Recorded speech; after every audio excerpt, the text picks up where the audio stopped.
everyone, this is Deborah. I'm enjoying my favorite drink, this sparkling ice. Also, my Jelly Bellies. Okay, this is a serious video about the common problem on the dating sites. I went back on a dating site and I've been on there for like 2 weeks. I finally decided to take enough time to respond. So I responded to a guy. I text him on the site and he goes, well, you want to date? Well, I want your phone number so that I can get to know you and before I take you on a date, right? Okay. So he gave me his phone number and I called him. And you want to guess what happened? So many times, I think it's 75% of the time, they don't talk. Okay, now you got that problem. They don't talk, so you're going to have to come up with some conversational topics. And so then they still don't talk. Okay, so you know you're with someone who is a little intimidated or can't carry on a conversation. Well, I don't want to be with somebody like that. I dated a guy for 2 years, and this is how he approached me on the phone. He wouldn't talk. And it was an ongoing thread with us that we would go on trips for 4 or 5 hours, and he wouldn't say one word. You see how the red flags do hold true to themselves. So listen to them. Believe them. When a guy says he's not good enough for you or whatever, or you can do better, believe what they say, okay? So, yeah, that was the number one issue I had with this guy. And I really did love him a lot, but he just couldn't talk, okay? But when he did talk, he did make a lot of sense, but he just, who goes 4.5 hours or 5 hours on a road trip without saying one word? I thought it was a little bizarre.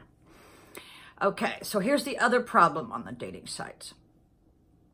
And I experienced it again today. They go, well, I really would like you to call me, or I'll call you to get to know you before we set a date. So I did. I took the plunge and I called him. So I was ready for anything, right?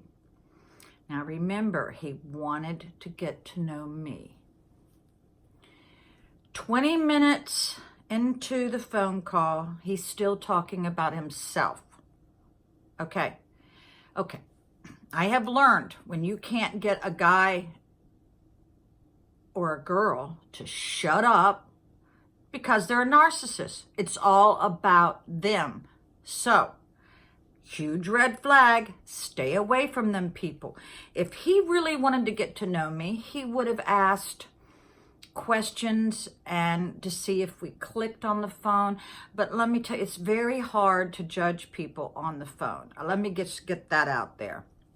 But those red flags are there and you need to look for them.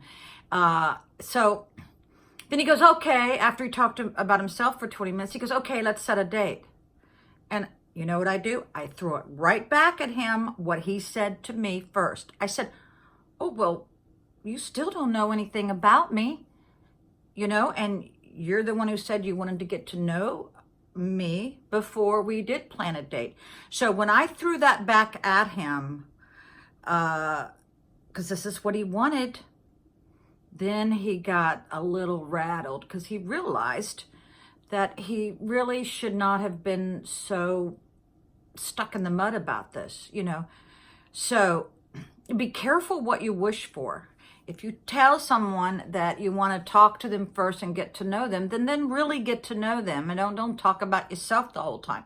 That is the biggest red flag, is that you are a narcissist where you don't even care what the other person are thinking or how they feel. So, yeah, so I go, oh, well, no, you really haven't got to know me yet, so it's no use setting a date. And then he realized I was right, So, the bombs are going off in my neighborhood. They go off in the Potomac.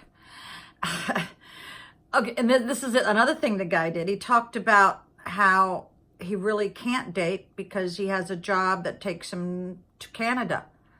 Then why are you on the dating sites if you can't date? This this is, it just puzzles me.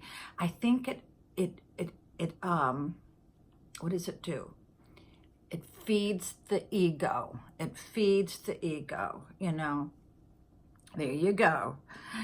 So, yeah, I canceled my subscription because it's the same old, same thing, you know, same old, same old. There you go.